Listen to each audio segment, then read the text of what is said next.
Shadow, what do you think it's like on Earth?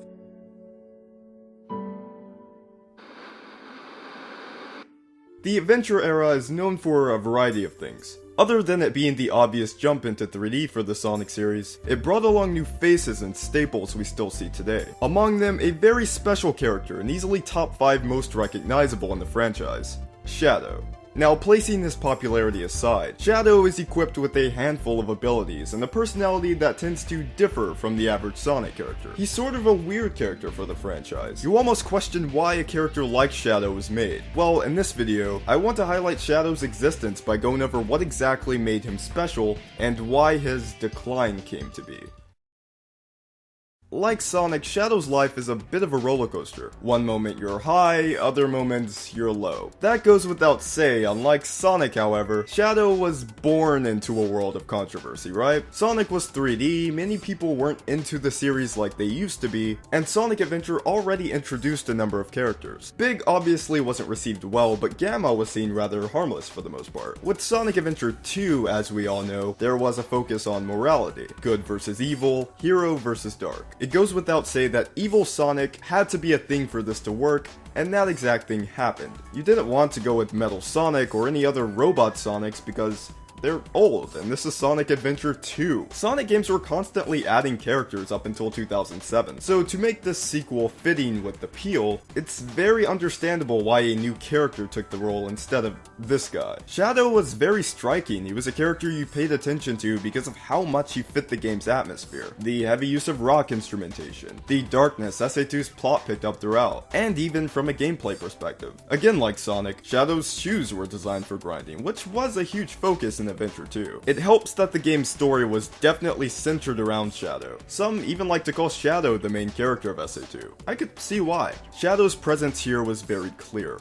His reasoning was very clear. It was at this point in his existence that Shadow served a solid purpose for appearing alongside Sonic, or any other characters for that matter. His backstory carried the narrative of Sonic Adventure 2, making characters like Maria and Gerald noteworthy, and they all have some kind of family bond around them which ties their presence together. Now, one of the most memorable scenes in the game, as we all know, happens at the end of the story. After numerous encounters with the hero side and traveling through various tasks with Team Dark, Shadow finally put the points together and realized what was better for the world, and most importantly, Maria. It all ends with the infamous demise of Shadow the Hedgehog, giving us the most depressing moment in the series when this game released. You spend the entire game getting a feel of Shadow. As a new character, he has this type of relatability that no other character has. This is the first time so far that you bonded with a controllable character within the playthrough, just to find out that he dies at the end of the game. You could argue Gamma all you want, but there are a lot of reasons why Shadow's death tops that in my eyes. For one, Gamma didn't actually die. If anything, he was set free to his family. It was the whole point behind him destroying the other E100 robots. Another reason is, even if you took it as Gamma's death, Gamma wasn't really a prominent figure in Sonic Adventure as much as Shadow was in Sonic Adventure 2, making Shadow seem more important to his respective game overall. With this death, Sonic Team kind of put themselves in this box to where they completed a game that was focused on building this climactic finish. For once, there was a death scene to end the game, and it happened to be a really cool forefront character. To my understanding, Shadow's legacy was supposed to be set here,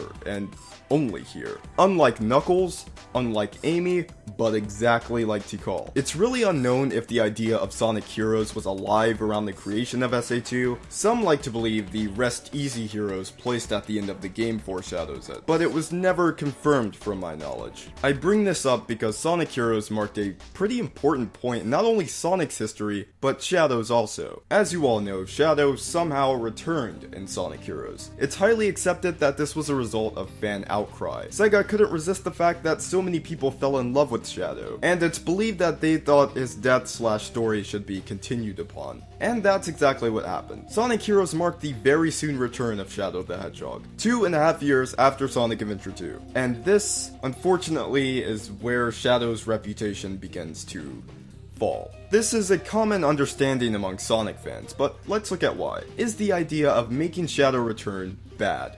Not at all. Of course you sacrifice the effectiveness of SA2's final moment, making it not as sad as it was prior to Heroes, but it could work. All you need to do is sell it well. It's all about how you deliver Shadow's return. It needs to be as natural and believable, well, Sonic standards, as possible to make this comeback appear good, because this is the reasoning we're going to be using for every title releasing after Heroes which features Shadow. We're going to go back to this every time. So how exactly does Sonic Heroes handle Shadow? Well, at this point, very little is known about his return. He's just kinda there, chilling in a capsule. Rouge somehow finds out about Eggman's secret treasure! God, I love the way she says that. And boom, Shadow is back. Along the way, we find out that Shadow doesn't remember anything from Adventure 2. It almost throws you off because Shadow protects Rouge in the opening cutscene, as if he knew her already. So when you run into Team Sonic, Shadow refers to Sonic as that Hedgehog instead of Sonic, even though they definitely knew each other and developed a bond during the whole Final Hazard boss fight. Does he remember Sonic, or was he programmed to attack Sonic since Eggman or someone supposedly corrupted his mind? It's a weird situation that we're implied to believe.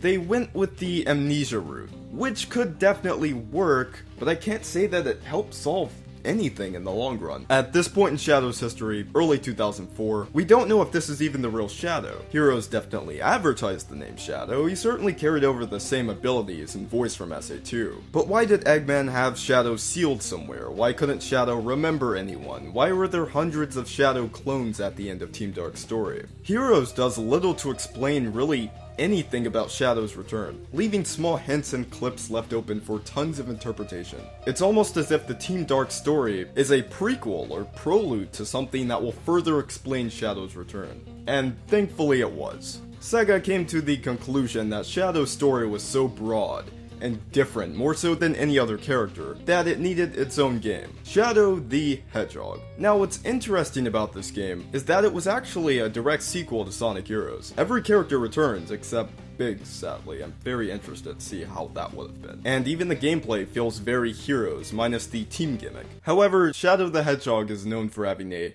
very odd take on the series. Because this was a Shadow game and not a Sonic game, the creative freedom was taken advantage of, for better or for worse. This game marks the very moment Shadow lost his character. Nearly everything we knew of Shadow before was thrown out the window immediately. Because we weren't sure if this was the real Shadow or not, the creators felt they could get away with making Shadow curse, shoot weapons, kill humans, and drive vehicles. Well, I guess that one isn't too weird for the series. You were forced to accept the atmosphere of the game and Shadow's new persona throughout. And by the time you're done with the story, you can't help but realize what happened throughout this game. For one, Shadow is revealed to be part alien. Black Doom worked with Geralt Robotnik to create Project Shadow. Black Doom constantly tells you to bring him the Chaos Emeralds, which he eventually uses to turn on Shadow no matter what path you decided to choose. And to remind you that the events of Adventure 2 did happen, the game throws in various stages, which center around locations Shadow has supposedly been through in the past. To top all of this off, the Shadow we've grown to know from Heroes up until now is the actual Shadow. The same Shadow that died in SA2. Isn't that interesting? Now let's go back to what I said about Shadow in Sonic Heroes. Did Shadow having amnesia solve anything up to this point? Did it strengthen his character? Did it give a valid purpose to his return? And did it even need to happen? No, ever so slightly. And no. Shadow the Hedgehog is believed to be the final chapter in Shadow's story, and also the Adventure timeline. After this, Shadow is either participating in spin-off games, or in a game that never happened. So this is it. Shadow, the character people first caught glimpse of in Sonic Adventure 2, died, got revived without knowing anything, and eventually found out about himself through various unnecessary attachments to the Adventure storyline. Nothing happened. Shadow never progressed. His revival never came off as even slightly believable, and the only information we found out about was random alterations to what was perfectly acceptable in Sonic Adventure 2. Shadow was a character that lived in the world of SA2. He was crafted there, he was loved there, and with how they created this character, the most effective way to save his legacy was to keep him there. But I'm not against reviving Shadow. As I said, it could definitely work if it was sold well. In this case, I don't think it was. From here on, Shadow would quickly be seen as nothing more than an edgy, look how cool I look character that failed to match Sonic's skill and anything. Well, almost anything. It's a sad fate, really, because it seemed as if the creators really tried to make sense of all of this, and make Shadow appear cool to so many people. But in reality, everything that made him the coolest got lost over time. I'm not saying I could have done a better job, but if I were in charge of returning Shadow, I would have scrapped the amnesia thing. Team Dark's story would have been perfectly fine if Shadow was just normal. If it was just explained that he was Shadow from the start and how he survived, that would have been fine for me. Everything afterwards would just be expanding his relationship with the other characters, and dealing with situations that came forward. But hey, I understand why they would do it, and it happened. Tons of people still love Shadow as a character. He ranks really high on most top Sonic character charts. Personally, if it weren't for Knuckles, Shadow would be my favorite Sonic character, no joke. Some favor him for his role in Sonic Adventure 2, some for Shadow the Hedgehog or 06, and some just for everything he's done. And even though we've yet to see what Shadow would do in a main role nowadays, I could only hope that they do their best to make him work. Sega definitely sees the outcry for this character, as he's one of the only recurring characters to make it into Sonic Boom. I guess the controversy of only Sonic could be to blame for that, but he's there. Well, Shadow. He's a cool dude.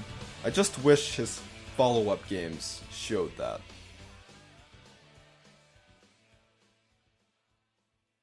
I just don't know anything anymore.